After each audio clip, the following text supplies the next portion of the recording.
Salut tout le monde, je m'appelle Alain Auderset. Voilà quoi, je vous raconte un petit bout de ma vie. En tout cas, un truc hyper important qui est arrivé.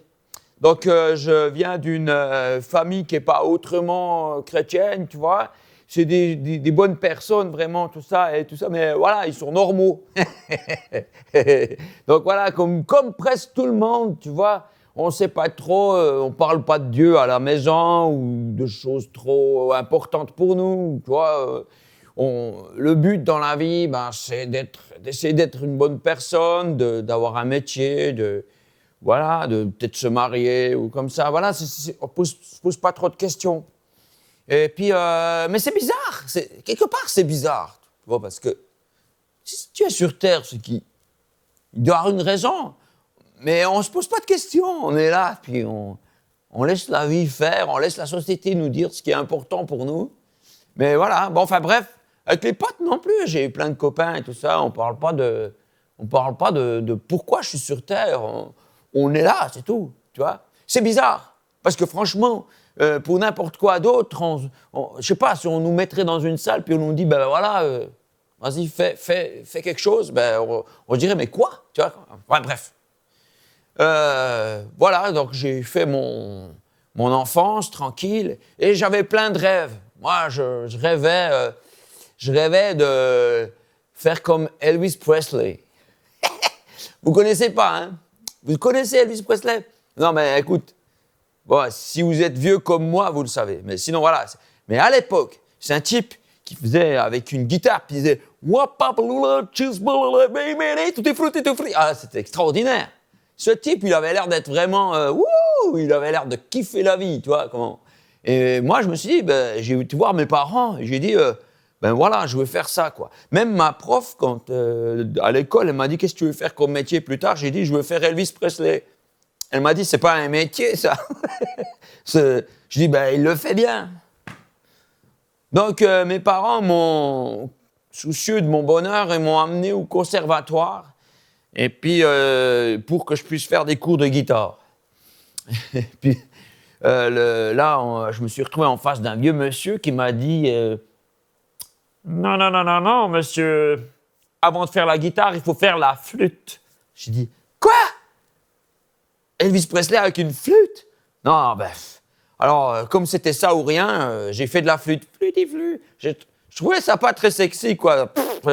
Mais bon, alors je me suis dit, après, je pourrais faire la guitare. Mais au bout d'un moment, j'en ai eu marre. Ouais, j'en ai eu marre. Puis après, je me suis dit, je vais kiffer la vie, j'ai envie de m'amuser. J'ai l'impression que les adultes ne s'amusent pas. Et j'ai pas envie de rentrer dans leur vie, tu vois. Et donc, je veux faire comédien. J'ai vu à la télé des aventures, des trucs extraordinaires. Je me dis, je veux faire ça, c'est super. Et puis, je sais pas comment faire. Alors, j'étais au cinéma. Ouais, il faut bien commencer. Hein. J'étais au cinéma. J'ai dit, bonjour, j'aimerais être au cinéma, dans l'écran. Puis, la dame, elle m'a dit, nous, ici, on vend des billets. On ne sait pas. Si vous voulez faire du cinéma, faites du théâtre. J'ai dit, du théâtre? Oh, ça a l'air ennuyant. Oh non. Et puis la bande dessinée, j'adorais regarder des bandes dessinées, mais l'affaire, enfin bref. Bref, tout ça, donc plein de rêves, et puis en fait, pas la force pour les réaliser, pas l'envie, parce que c'est fatigant quand même. Et donc, j'ai fait mon petit bonhomme de chemin,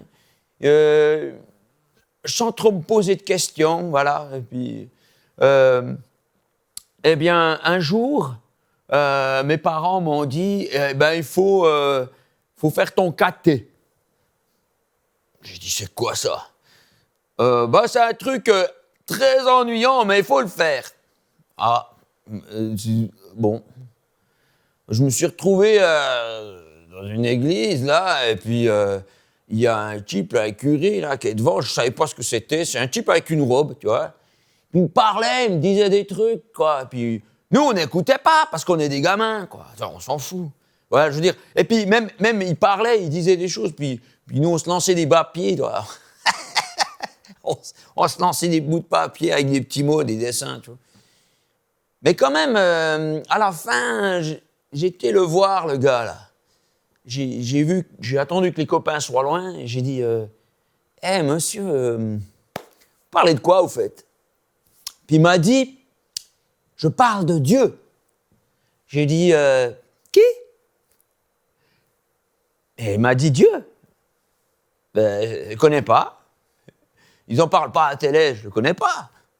Il m'a dit, ben, regarde par la fenêtre. Tu vois la fenêtre là? Regarde. Tu vois? Eh bien, toute cette forêt-là, tout ce monde, c'est lui qui a fait. Sérieux? J'ai jamais réfléchi d'où venaient les choses. Je vivais dedans, mais je dis, ah bon?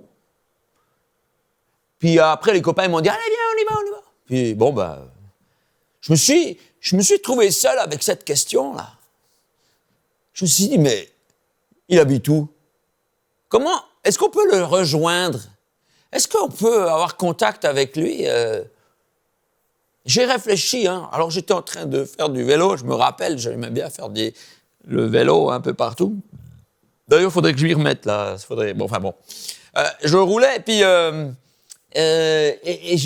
je réfléchissais. Mais il est où, Dieu? Il est peut-être sur une autre planète, tu vois, il est tout. Mais attends, j'ai réfléchi. Il y a 3 milliards d'habitants sur la Terre. Il n'y a pas longtemps, il y avait 3 milliards. On est à 8 milliards maintenant, mais ça augmente. Enfin bon, bref, à ce moment-là, c'était déjà fou. Puis je me disais, mais est-ce qu'il sait que je suis là? Est-ce qu'il n'a pas lancé le truc et puis qu'il est parti, ou je sais pas? Et donc, du coup, je me suis dit, mais non. Mais moi, je suis personne, moi. Tu vois, pourquoi il saurait que je suis là? Puis je me suis dit, ben, probablement que chacun sa vie, toi. Je suis là, puis je me débrouille, j'essaie de faire au mieux, quoi. Voilà, c'était ma pensée, et c'est la pensée de vraiment la majorité des gens sur Terre, j'ai l'impression. Et donc, j'ai fait mon petit bonhomme de chemin, sans trop savoir, là. Puis un jour, ben, j'ai déménagé dans un village de Suisse, là, c'est par là que j'habite, tu vois. Et puis, on a le ramassage de vieux papiers. Oh, ben c'est extraordinaire. Le ramassage de vieux papiers. C'est une tradition en Suisse. C'est que une fois par année, tout le monde met ses vieux papiers dehors. Et l'école dans laquelle où j'étais, ben, on allait faire la tournée de toutes ces maisons, puis on ramassait ces papiers, tu vois. Puis on ramasse ces papiers, puis on doit les jeter dans une grande benne comme ça. Puis on fait de la récupération. Pour pas qu'il y ait des déchets inutiles et des choses comme ça. Et ben nous, on trouvait ça super parce que ça nous faisait une journée sans mathématiques. Moi, bon, j'aimais ça, tu vois. Les mathématiques, ça, je comprends pas à quoi ça sert, tu vois. Moi, les livres de mathématiques, je les utilisais pour faire des petits dessins. Ouais, parce que je m'ennuyais pendant les leçons, tu vois. Enfin, bref, je fais ramassage de vieux papiers. Et j'espère toujours trouver une bande dessinée que quelqu'un aurait jetée par mégarde. Ou même, peut-être un journal de lingerie féminine, mais vraiment des lingeries très fines, tu vois. Bon, enfin, quoi, on est des mecs, quoi, voilà. Ouais. Donc, quand on était jeune, là, genre 15 ans, c'est ce qu'on rêvait de trouver. Et bon, ben voilà, je n'avais pas plus d'espoir dans la vie que ça, quoi. Mais un jour, je suis arrivé dans une maison. Je me souviens très bien de cette maison parce qu'elle avait à l'entrée comme des colonnes grecques et je trouvais ça étrange, mais c'était un immeuble, carrément. Ce que je ne savais pas, c'est que dans cet immeuble, il y avait des chrétiens qui habitaient à l'étage au-dessus. Bon, voilà, c'est des gens comme les autres. Sauf qu'ils se retrouvent une fois par mois, tous les chrétiens de ce village, toute église confondue. Ils se retrouvent là, puis ils prient pour les nouveaux arrivants du village. Et les nouveaux arrivants, c'était les Odersais, c'était moi. Et donc, ce qui s'est passé, c'est qu'ils ont prié pour moi. Et c'est dans cette maison que je rentre. Et là, j'ai vu quelque chose d'incroyable. J'ai jamais vu ça de ma vie. J'ai fait... Oh, comment c'est possible? Alors, attends. J'ai vu plein de bandes dessinées jetées. Mais jetées par terre, là, comme ça. Je me suis dit, mais non, c'est pas possible, là. C'est pas possible. Alors, ces bandes dessinées, je les ai prises. J'ai pris tout ce que je pouvais. J'ai pris tout ce que je pouvais dans mon t-shirt. Comme ça, j'ai rempli mon t-shirt de bandes dessinées. Je me suis dit, wouhou, moi, j'aimais ça, les bandes dessinées. Et donc, il y en avait encore. Plein, mais je peux pas tout prendre. C'est comme un rêve, tu vois. Je suis arrivé, j'ai traversé toute la rue comme ça, j'ai traversé la rue. Et puis, quand je suis arrivé chez moi, j'ai posé les bandes dessinées sur mon lit. Puis je me suis dit, ben voilà, c'est une belle affaire, ça.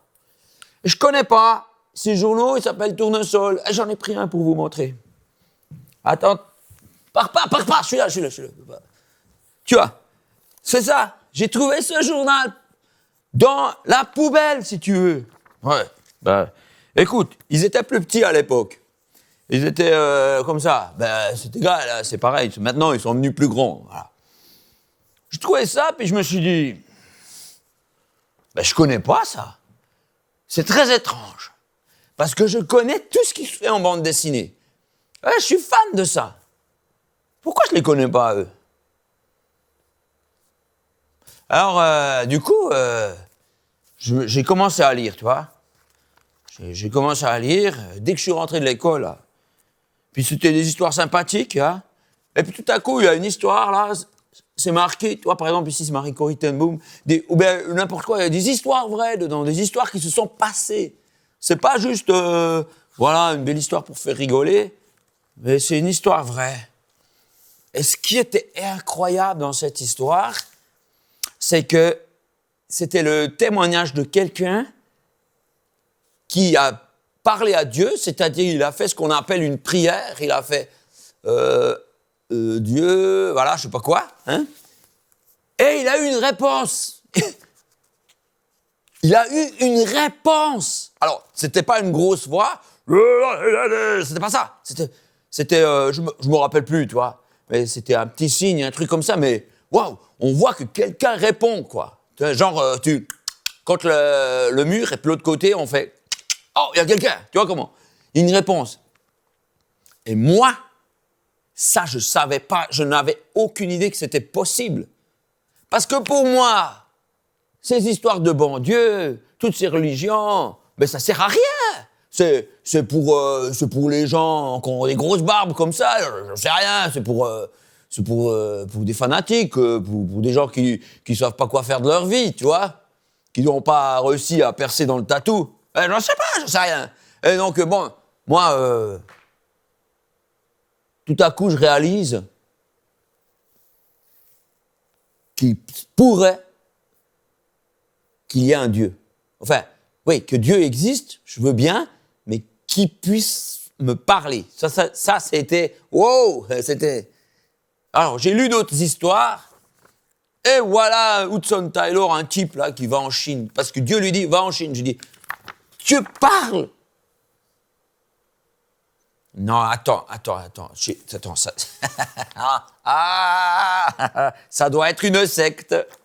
Une secte, voilà, j'essaie de me renseigner, mais non, ça a l'air correct, tout, puis... Ça m'a intrigué.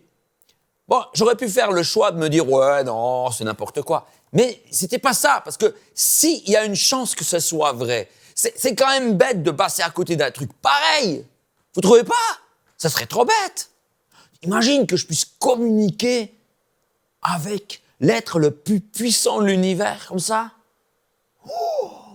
Waouh, ça ouvre pas mal de possibilités. Peut-être que je pourrais devenir un super-héros. Non, j'en sais rien. Mais j'en sais rien. C'est quand même dingue, Bon, ok. On va essayer. Je vais essayer. Bon. Là, qu'est-ce que c'est? On voit que les gens, ils se mettent en position comme ça, là. T'es pas obligé. Enfin, moi, j'en sais rien. En tout cas, ce que je sais, moi, c'est que j'ai intérêt à fermer la porte de ma chambre, là. Fermé à clé, là. Pas à clé, mais au moins fermé, parce que moi, j'ai un petit frère, tu vois. Et puis, si ton petit frère, il te voit parler tout seul, comme ça, dans ta chambre, il va faire « Wouh !» Alors, donc, du coup, moi, je ferme la porte et je me mets contre la porte si jamais il essaie d'ouvrir, tu vois. Et je dis à Dieu... Enfin, j'essaie une prière, j'essaie. Je connais pas. J'essaie, je dis « Wouh, il y a quelqu'un ?» Je dis « Oh, Dieu !» Alors, est-ce que tu m'entends? Ben là, je m'appelle Alain. ça me plairait qu'on se connaisse, ça me plairait, ça me ferait plaisir. Il ne s'est rien passé, mais rien, il n'y a même pas un petit guillis sous le bras, rien du tout. Je me suis dit, waouh, c'est dans ta tête, Alain, tu ne vas pas devenir fou non plus. Hein. Puis après, je suis retourné à l'école, là. Puis bon, après, de temps en temps, je relisais. Et puis, bon, il y a des histoires de la Bible. La Bible? Qu'est-ce que c'est? Ah, c'est un vieux bouquin, un grimoire, je crois. Je ne connais pas. J'ai entendu parler. Au caté. Ouais, c'est un vieux bouquin qui avait avec tous des chiffres. Il disait, aujourd'hui, on va ouvrir dans 3, 4, 5, 6, 9 Chroniques 2607. Bon, bah, du coup, moi, je me suis dit, je vais essayer encore. Je vais essayer. Bon, ok. J'ai dit, bonjour, c'est Alain. Je suis déjà venu hier. C'est moi. Est-ce que vous m'avez remarqué? Est-ce qu'il y a quelqu'un? Ça m'a travaillé, ça. Je pense que mes bouteilles à la mer, là, elles sont parties dans le ciel et que ça a attiré l'attention de l'Éternel. Je sais pas. Et finalement, je me suis dit, mais cette Bible-là, on dit que c'est sa parole, je dois la trouver, il faut que je la trouve, quoi. Après une histoire incroyable, je vous raconterai peut-être une autre fois, là. J'ai réussi à trouver la Bible. Ouais, c'est extraordinaire. J'ai réussi à trouver la Bible et je savais, parce que je l'ai lu dans le tournesol, que, en fait, il faut demander à Dieu audience. C'est un roi. Il faut lui demander, écoute, je vais lire ta parole et parle-moi. Parce que sinon, tu l'as lu et puis c'est juste un bouquin, tu vois, ça te fait rien. Même à la limite, tu t'ennuies. Il faut demander. Alors du coup, j'ai dit, parle-moi. Puis j'ai commencé par le début. Apparemment, Dieu parle le vieux français. Ouais, bon, en tout cas, dans cette Bible. Voilà. Et j'ai commencé à avoir quelque chose qui se passe dans mon âme, tu vois. Ça me nourrissait, c'était incroyable. J'ai jamais vécu ça, tu vois. Alors, je posais des questions à Dieu et je trouvais les réponses en lisant à la suite. En réalité, plus je lisais la Bible, plus j'avais de questions, en fait. C'est pas que... Et donc, petit à petit, il y a eu une sorte d'amitié. On s'est adoptés. C'est vrai. Avec Dieu, on s'est adoptés. J'ai découvert qui il est et ça m'a un peu étonné, tu vois. J'avais pas d'idée précise avant, tu vois, mais du coup, j'ai vraiment aimé la personne qui était en face de moi. Et j'ai l'impression que c'était réciproque.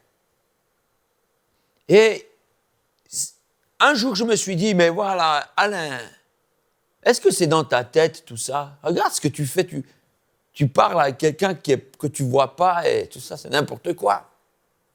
Alors j'ai réfléchi en prenant mon vélo, puis aller à l'école, j'ai réfléchi, je me dis, non, mais c'est trop bizarre, personne ne fait ça. Je ne connais pas d'autres gens qui font ça, c'est trop bizarre. Oh, je me suis dit, je vais arrêter ça. Je vais arrêter le délire, là. Non, mais parce que... Pourquoi personne ne le fait à la télé, on ne voit rien, les journaux, rien. Et je me suis retrouvé dans ma chambre, j'ai de nouveau fermé la porte et j'ai dit, écoute, Dieu, je ne sais pas si tu m'entends, mais... Je ne sais pas si tout ça, c'était un gros délire, mais... Ouais, je vais arrêter, quoi. Je vais arrêter parce que... faut être réaliste, quoi. Je veux dire, peut-être que ça fait un moment que je parle tout seul. Voilà. Et là, j'ai senti sa présence dans ma chambre. Là, j'ai senti. Ouh, j'ai la peau qui est comme ça. Rien que d'en parler, quoi. J'ai des frissons. Et j'ai eu un vent qui est venu sur moi et les fenêtres de ma chambre étaient fermées. C'était pas fort, mais quand même une bise, tu vois. Et j'ai senti là, waouh, j'ai jamais pris de drogue, mais j'imagine que ça doit être ce genre d'effet. Wow. Et j'ai dit, non, attends, je reste. Et voilà, j'ai persévéré dans la recherche de Dieu et j'aimais bien aller dans la forêt et je prenais cette Bible avec moi et je la lisais et parfois je passais des heures. Oui, j'avais jamais vu de croyants et d'à côté, tant mieux parce que si j'avais rencontré des croyants, ils m'auraient dit il faut au moins lire la Bible 5 minutes par jour, tu vois. Et là, du coup, j'avais pas de timing et je pouvais passer beaucoup plus de temps. Ouais. Et puis, et j'ai pas besoin de « il faut ». J'ai envie de découvrir cet ami. Franchement, il y a quelque chose qui s'est passé là parce que je savais pas. J'ai découvert un monde parallèle.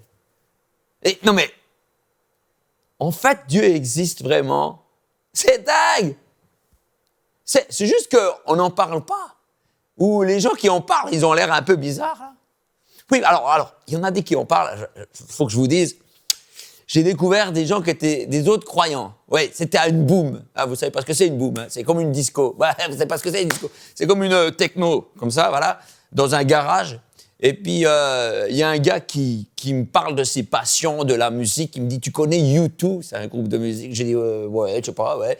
Et puis, moi, j'ai voulu parler de ce que moi, j'aimais. Mais j'ai dit, moi, j'aime Jésus, tu vois. Puis, il m'a regardé comme ça. Puis après, au moment où je partais, il m'a suivi. Puis, il m'a dit, écoute, il faut que je te dise un truc. Je suis chrétien, moi aussi. J'ai dit, ouais, voilà, t'es chrétien. Moi, chaque fois qu'on me dit que je suis chrétien, en fait, ça veut juste que je suis une personne de bonne morale.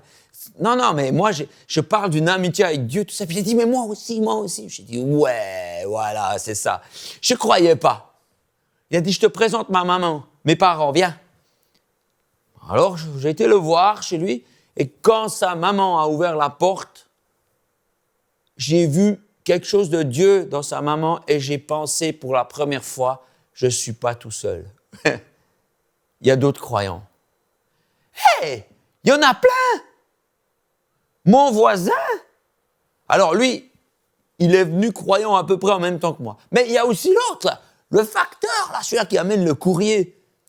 Parce qu'il voyait que je m'étais abonné au journal Tournesol, que je recevais des Bibles, que pour les distribuer et tout ça. Et il m'a dit, mais moi je suis croyant aussi. Je dis, ah ouais, mon voisin, l'autre voisin là-bas, il est croyant aussi.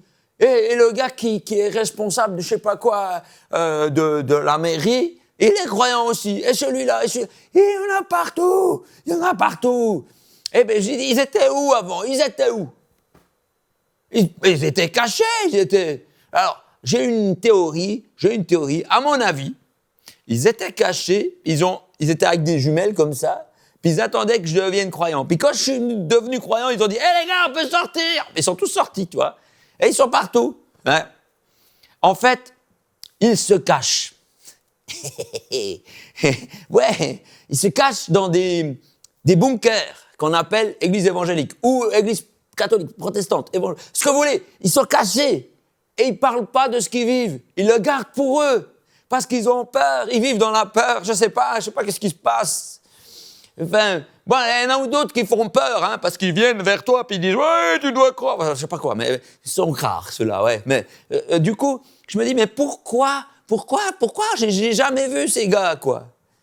Et maintenant, j'ai trouvé Dieu. Et franchement, ce que j'ai trouvé en Dieu, c'est un véritable ami. C'est un trésor que j'ai trouvé dans la poubelle. Et j'ai pensé à cette poubelle-là, où j'ai trouvé tous ces tournesols. Et je me suis dit « c'est enfin un lieu en commun. » C'est-à-dire, un lieu en commun, c'est-à-dire que les croyants mettent aussi des choses à la poubelle, et il y a des autres gens qui mettent des choses à la poubelle, et puis on peut se retrouver là, tu vois. Mais il y a peut-être d'autres moyens de se retrouver. Et moi, je me dis, les gars, si vous êtes croyants, si vous avez trouvé comme moi le Seigneur, la joie de le connaître, je sais pas, faites partie de la vie de votre village, quoi. J'en sais rien. Plutôt que d'essayer de les faire venir dans votre église, mais je sais pas, s'il y a un club de pétanque, faites partie du peuple, peut-être, mais pas forcément pour leur casser la tête avec des théories, mais pour être là avec eux, pour briller, pour qu'ils puissent trouver la foi, mais d'une manière naturelle, grâce à une amitié. Allez boire un pot avec un gars qui vous invite. Dites pas, oh non, je peux pas, j'ai une réunion, ou bien non, je peux pas, je dois regarder une série à la télé. C'est-à-dire, il faudrait ça serait bien que les croyants soient mélangés avec les autres. Et c'est ce que j'ai lu dans la Bible. Jésus, il a dit qu'on était le sel de la terre. Wow, les gars, on est le sel parce que c'est lui qui nous donne le goût. Faut pas se prendre la tête non plus. On n'est pas meilleur que les autres.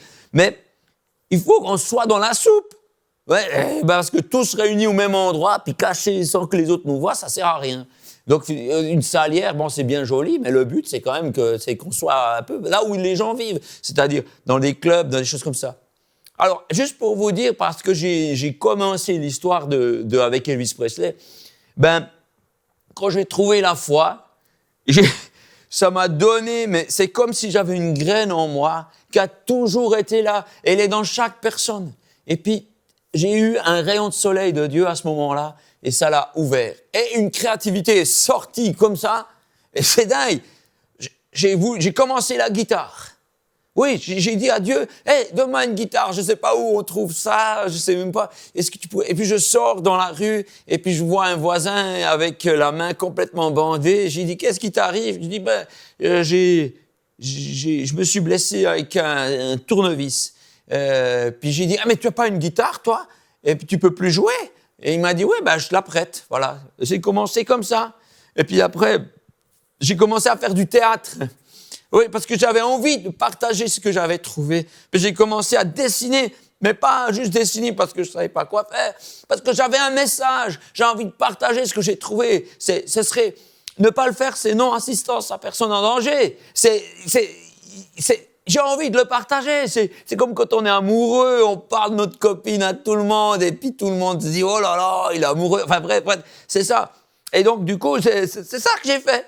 Et j'ai écrit au journal Tournesol. Et puis, ils étaient tellement touchés parce que c'était dur pour eux. Ça allait encore, parce qu'ils essayent de s'en sortir, ils dessinent, toi. Et puis, j'ai dessiné pour eux. Je dessinais vraiment mal au début. Mais ils m'ont accepté. Ils étaient tellement contents que leur travail, que je sois un fruit de leur travail, tu vois. Et puis, du coup, j'ai persévéré. J'ai été dans une école d'art et tout ça, je vous raconterai une autre fois. Mais tout ça, et finalement, à mon tour, je fais des bandes dessinées. Si vous avez l'occasion d'aller sur mon site coderc.com, il y a plein de bandes dessinées que j'ai faites dans ce but-là, de partager ce que j'ai trouvé. Et voilà, j'avais 15 ans, j'ai 50 ans maintenant, tu vois. Pas encore, mais bientôt, tu vois.